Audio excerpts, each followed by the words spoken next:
Twain. Chapter 34. Huck said, "Tom, we can slope, if we can find a rope. The window ain't high from the ground." "Shucks, what do you want to slope for?" "Well, I ain't used to that kind of a crowd. I can't stand it. I ain't going down there, Tom." "Oh, bother. It ain't anything. I don't mind it a bit. I'll take care of you." Sid appeared. "Tom," said he, "Auntie has been waiting for you all the afternoon. Mary got your Sunday clothes ready, and everybody's been fretting about you." "Say, ain't this grease and clay on your clothes?" "Now, Mr. City, you just tend to your own business. What's all this blowout about anyway?" "It's one of the widow's parties that she's always having. This time it's for the Welshman and his sons, on account of that scrape they helped her out of the other night. And say, I can tell you something if you want to know." "Well, what?" "Why, old Mr. Jones is going to try to spring something on the people here tonight, but I overheard him tell Auntie today about it, as a secret. But I reckon it's not much of a secret now. Everybody knows, the widow too, for all she tries to let on she don't. Mr. Jones was bound Huck should be there. Couldn't get along with his grand secret without Huck, you know." "Secret about what, Sid?" "About Huck tracking the robbers to the widow's. I reckon Mr. Jones was going to make a grand time over his surprise, but I bet you it will drop pretty flat." Sid chuckled in a very contented and satisfied way. "Sid, was it you that told?" "Oh, never mind who it was. Somebody told." "That's enough." "Sid, there's only one person in this town mean enough to do that, and that's you. If you had been in Huck's place, you'd have sneaked down the hill and never told anybody on the robbers.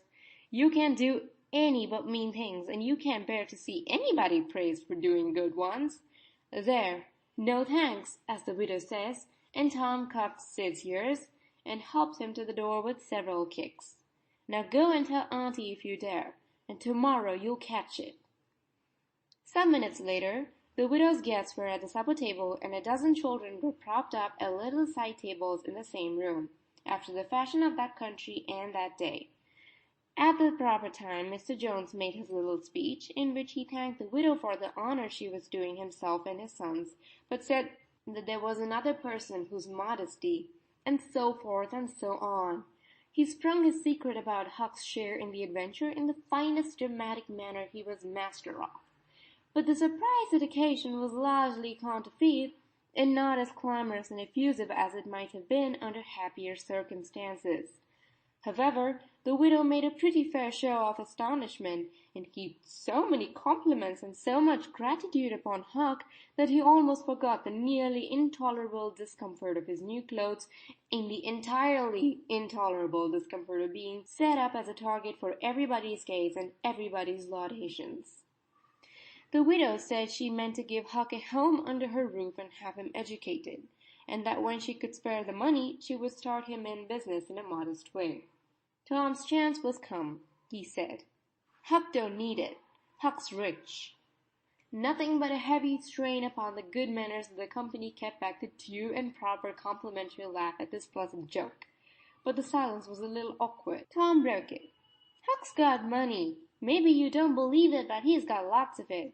Oh, you needn't smile. I reckon I can show you. You just wait a minute." Tom ran out of doors. The company looked at each other with a perplexed interest, and inquiringly at Huck, who was tongue-tied. "Sid, what ails Tom?" said Aunt Polly. Well, there ain't ever any making of the boy out.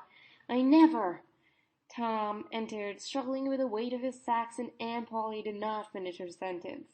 Tom poured the mass of yellow coin upon the table and said, "There, what did I tell you? Half of it's Huck's and half of it's mine." The spectacle took the general breath away. All gazed, nobody spoke for a moment. Then there was an unanimous call for an explanation. Tom said he could furnish it, and he did. The tale was long but brimful of interest. There was scarcely an interruption from anyone to break the charm of its flow. When he had finished, Mr. Jones said, I thought I had fixed up a little surprise for this occasion, but it don't amount to anything now. This one makes it seem mighty small, I'm willing to allow." The money was counted. The sum amounted to a little over $12,000. It was more than anyone present had ever seen at one time before, though several persons were there who were worth considerably more than that in property. End of chapter 34. Recording by Bhavya.